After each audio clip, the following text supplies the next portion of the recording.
Hey everyone, this is Jason Powell talking to you today, bringing you a message of hope and centering in the midst of the craziness going on in the world.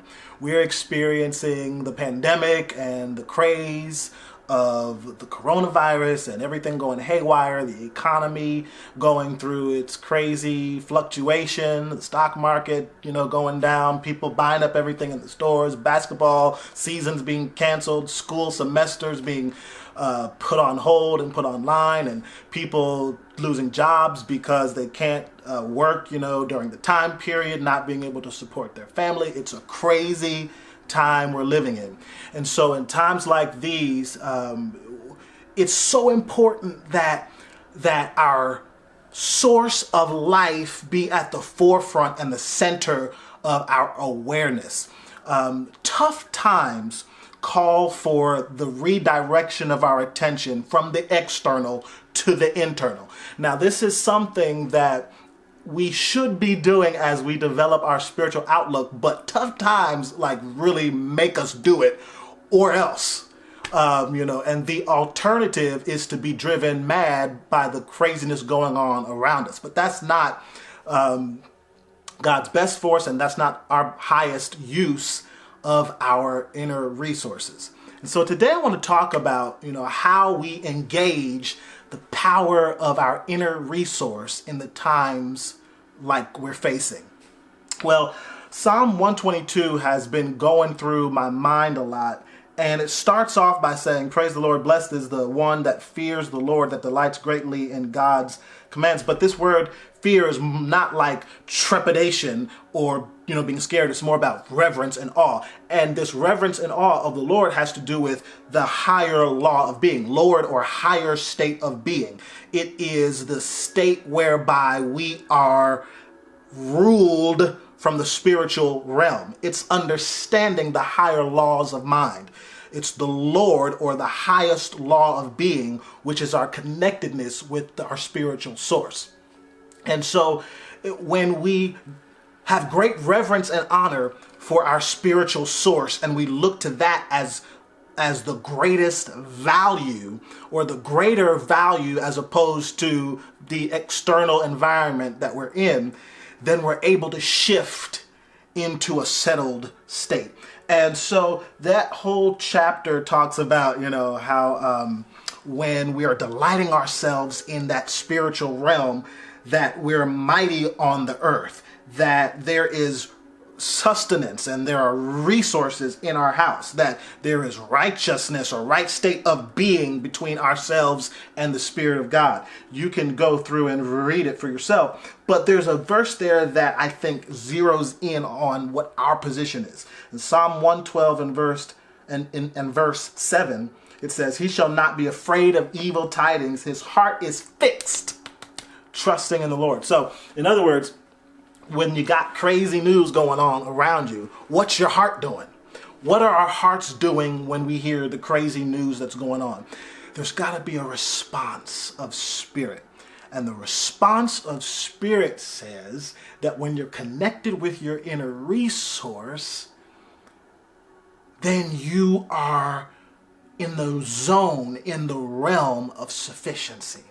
It's not based on what your external eye is focused on, because what appears in the external actually comes from the abundance of the internal resources there, or lack thereof. So when the collective consciousness of humanity is incubating fear, is incubating dissension, then what manifests in the external are things like calamity and war and opposition of all kinds in the government and in our societal systems. But that's because in the collective subjective realm of society, in the subconscious realm that the mass of the people are in, it's a state of insufficiency, a state of dissatisfaction, which results in the kinds of things that we're seeing. But Scripture and different various holy texts predict that these things happen. But it's not what happens on the external, it's what's happening on the inside that ultimately determines our placement and our positioning. And so these are the truths that we've got to be reminded of, that it's what's going on inside. And this chapter I love in Psalms because it says the heart is established in Psalm 112 verse 8. His heart is established. His or her heart or their heart is established. They are not afraid. They shall not be afraid. Now, how could you not be afraid when things are going on around you that would try to make you be afraid? It would only be because you've got an inner anchor on the inside that's not based upon what somebody's doing on the outside. So, things can be going well today. You can have a job today. If tomorrow a job situation changes, well, your heart's fixed. Remember, your heart's fixed on what? On the fact that within you there is all sufficiency because you're connected to the divine. You're connected to God. And that is the presence and the power of Christ in you. And Christ is all sufficiency. Christ is more than enough. Christ is abundance. What did Christ say in John 10:10? I come that you might have life and have it more abundantly. But the realization of the Christ realm is the realization that you are one with heaven. You are one with God. You are one with the resources that you need. But watch this. You got to look within. And so how do you look within? Well, you see and meditate and feel yourself having all that you need wherever you find yourself. And you return to that state of consciousness over and over and over and over again. And you take it within yourself and you feel what it feels like to have more than enough. And no matter what's going on in the external, you remember who the source is. The source is within you. Therefore, you create the picture, you create the realm, the state of being of you being all sufficient. And so in verse 9, it says that this person whose heart is fixed, whose heart is established, who's trusting in the greater resource and the source within, this same person is dispersing. This person gives to the poor. This person says that their righteousness endures forever. And righteousness in this context has everything to do with the inner environment or right consciousness. This righteousness is not some of the made up things that religion and society tries to say is righteousness. Like there are certain religious sects that make righteousness something like you have to wear white, or you can't go to the movies on a certain day. Or if you do any kind of labor like cooking or washing your clothes on this particular day, then you're no longer being righteous. In this context, it has nothing to do with it. When you understand the laws of mind and your oneness with the divine, this righteousness is right consciousness.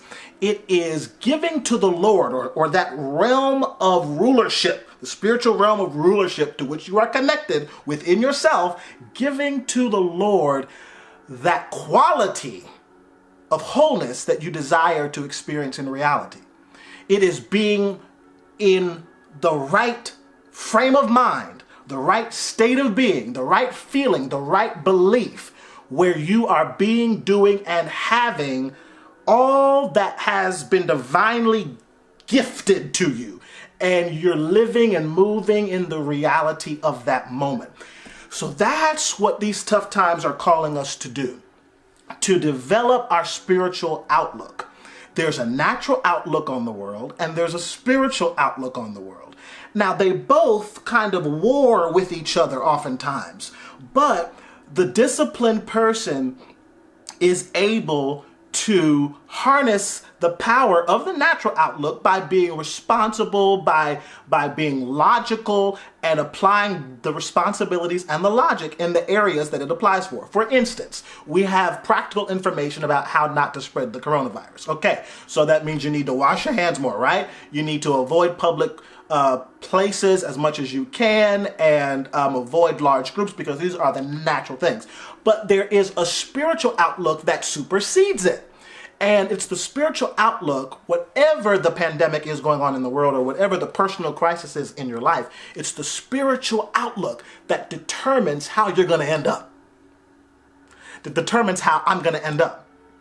It's not because you're so good, because you go to church, or you don't go to church, or you're into the spiritual things, or you're not. The point is, When you see within yourself that you are connected to the divine, something that supersedes and transcends all the stuff going on in the natural, when you see that you're connected to that and you feel the reality of it, and you take time and you breathe, and in the breath you lose your clenched energy to what's going on in the external, and you remove your attention from that, and you center yourself on the fact that you are one with the I am. And you breathe in the I am, and you breathe out the I am. I am is the name of God in the holy text. And it's also your identification with your awareness of being. That breath and your connection with the I am, as you breathe in and out, it begins to center you. And you begin to realize that greater is the one within you than all the craziness going on in the world. And so as you realize your oneness with the divine, as you awaken to the Christ reality within you, which is all sufficiency, which is total well-being,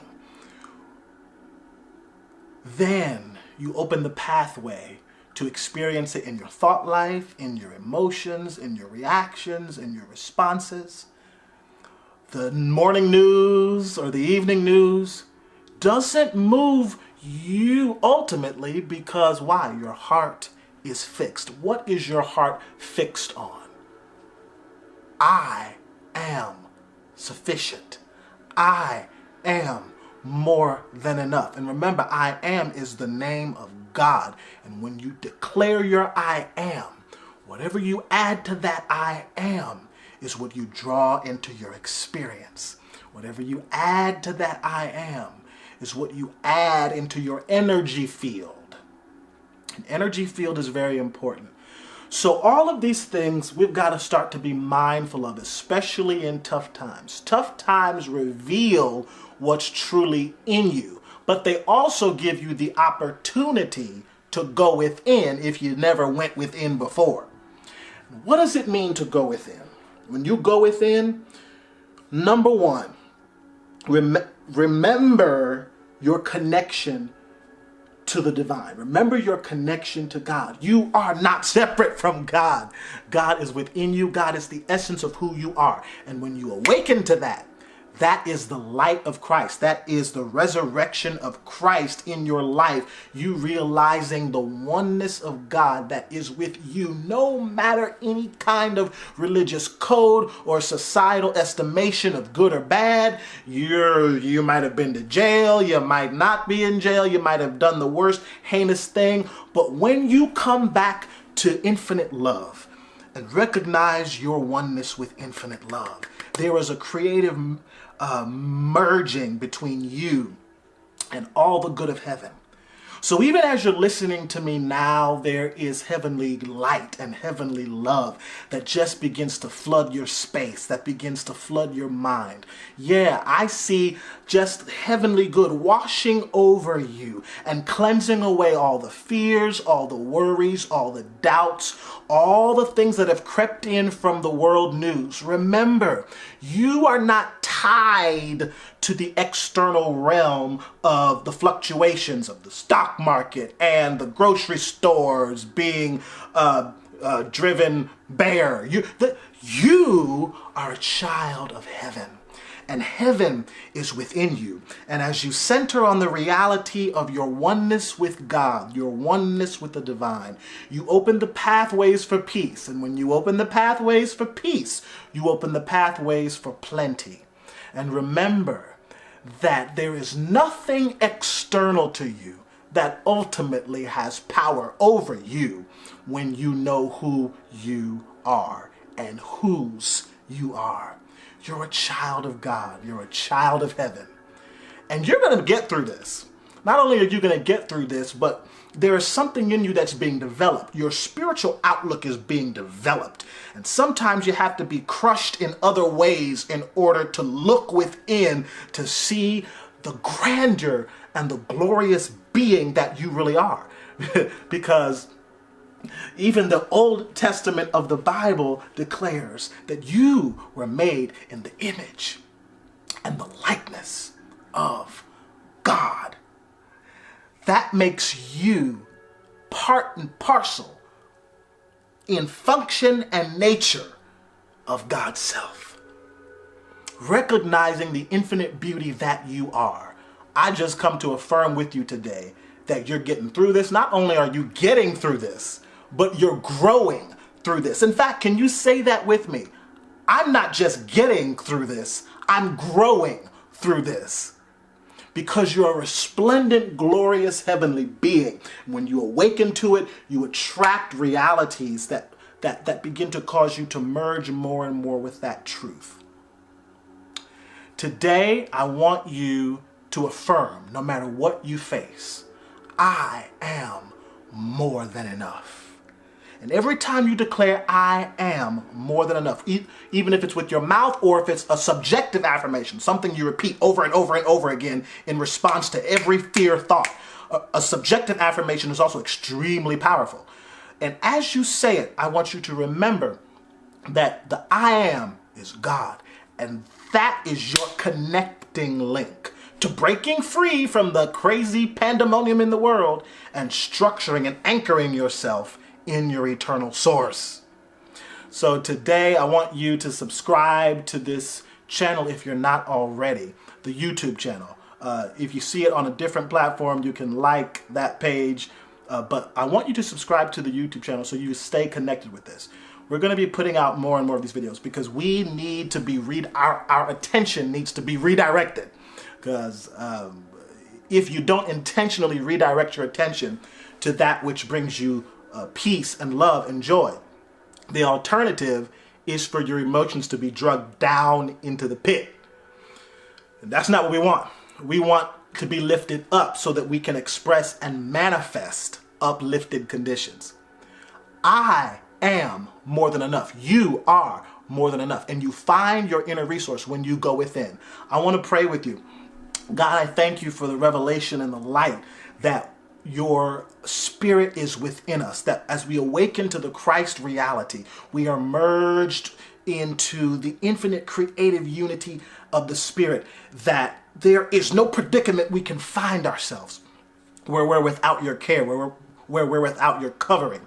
So God, I speak a spirit of wisdom and abundance and peace and plenty on your people. In the midst of the calamity around, may the I am awareness of abundance and well-being be firmly fixed in the heart of everyone who hears this. And may we meditate on it over and over and over and over again.